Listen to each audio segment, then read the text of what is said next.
Have you ever thought about the word survivor? It's a powerful word, right? It brings to mind strength, resilience, and the courage to overcome incredible hardship. In recent years, many domestic abuse groups have started using this term to empower people who have endured violence or mistreatment, and that's a wonderful thing. But what if I told you that the widespread use of this word, while well-intentioned, has created some unintended problems for a group of people who are suffering in silence? I'm talking about alienated parents.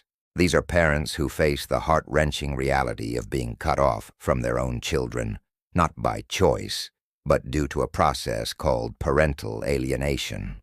Today we're going to explore why alienated parents are more accurately described as targets rather than survivors, how the current survivor culture can inadvertently harm them, and why getting the language right is so incredibly important for all victims of abuse.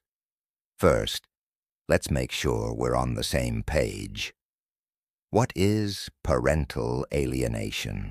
It's a devastating process where one parent systematically manipulates a child to reject the other parent for no legitimate reason. This usually happens during or after a difficult separation or divorce.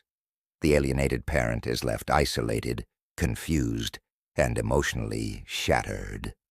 Imagine waking up every day to the silence where your child's laughter used to be. Imagine facing a wall of rejection from the person you love most in the world. Alienated parents are dealing with an immense loss of meaningful contact with their kids. They're battling constant emotional pain, social stigma, and the misunderstanding of friends, family, and even professionals.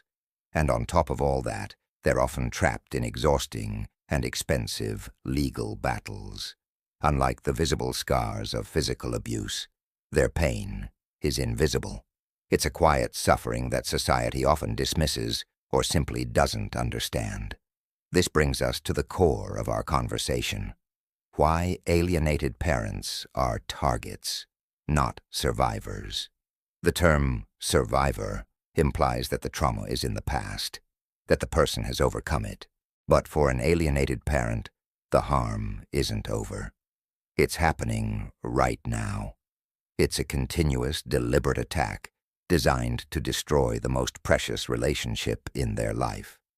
They are in the middle of the storm, not standing on the shore looking back at it. Think about it. Alienation is a sustained campaign of psychological harm. It's not a single event. It's a daily reality. The alienating parent often controls the entire narrative, poisoning the child's mind and turning everyone against the targeted parent. Because this form of abuse is so subtle and complex, many people, including those in the legal system, fail to even recognize it as abuse.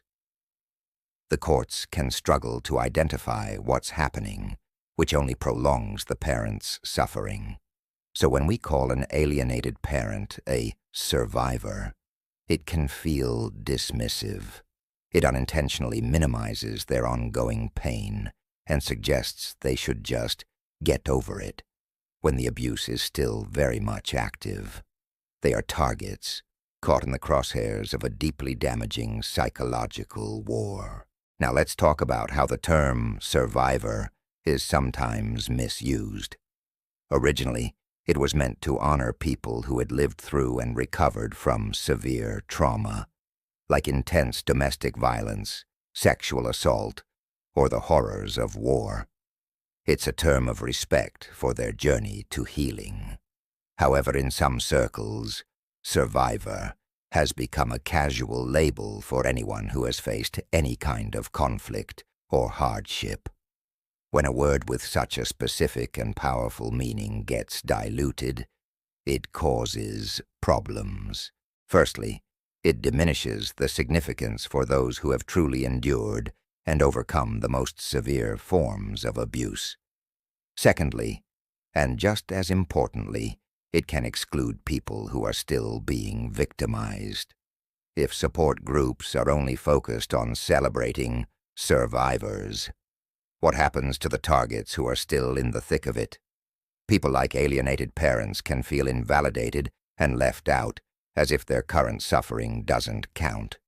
This confusion can also affect support services.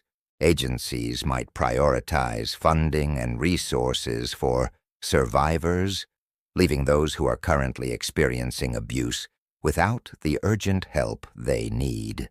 Lumping complex psychological abuse like parental alienation under the same broad umbrella as physical abuse can lead to a complete misunderstanding of what the victim is going through. For example, a domestic abuse organization might host a gala celebrating survivors of physical violence, but completely overlook the alienated father next door who is being systematically erased from his child's life. This is why using the right language is absolutely critical. The words we use shape our understanding and our response to trauma. When we use precise terms, we validate a person's specific experience. We acknowledge their unique pain and the challenges they face. Target or victim accurately reflects the current reality for an alienated parent. It sends a clear message that the abuse is ongoing and needs to be stopped. Clear language also helps guide people to the right kind of support. The intervention needed for parental alienation is very different from the support needed for someone who has escaped a physically violent relationship. Using the correct terminology also helps educate the public, law enforcement, and legal professionals about these less visible forms of abuse. And most importantly, when victims feel truly seen and understood, they are far more likely to seek help and begin their journey toward healing, whenever that may be.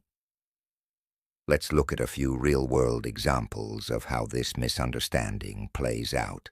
A mother who is actively alienating the father might be portrayed as a survivor of a difficult marriage, gaining sympathy and support.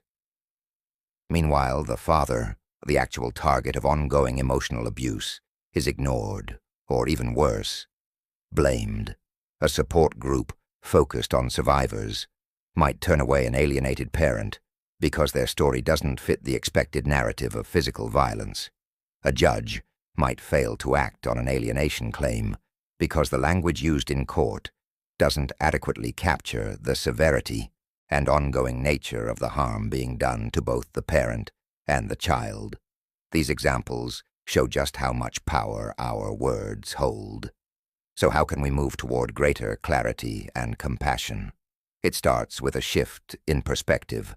Recognizing an alienated parents as targets doesn't take away from their strength or resilience. In fact, it does the opposite. It honors their incredible endurance while highlighting their urgent need for support and intervention. It's a call for society to broaden its understanding of abuse beyond the physical. We can take practical steps. We need to educate our communities and legal systems about parental alienation as a distinct and serious form of abuse. We should encourage domestic abuse organizations and the media to use more precise language, distinguishing between those who have survived past trauma and those who are currently targets of ongoing harm. We need to advocate for legal reforms that properly recognize and provide remedies for alienation. And crucially, we need to develop tailored support services, counseling, workshops, and support groups designed specifically for the unique challenges alienated parents face. If you're an alienated parent watching this, please know that you are not alone.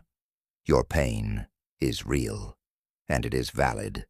At PAPA, the Parental Alienation Awareness Association, we understand what you're going through because we see it every day. We have free support spaces where you can connect with others who get it. We also offer more in-depth resources for our members, like courses, workshops on family law and mental health, one-on-one help, and even an AI tool to assist you. You are a target right now, but you don't have to face it by yourself. The misuse of survivor culture, however well-intentioned, risks leaving alienated parents isolated and forgotten. But by choosing our words with care and precision, we can change that. We can honor the experiences of all victims, provide the right kind of support, and work toward a future where justice and healing are possible for every parent and every child affected by this devastating form of abuse. Thank you for watching, and please share this video to help spread awareness. Follow our channel for more content like this.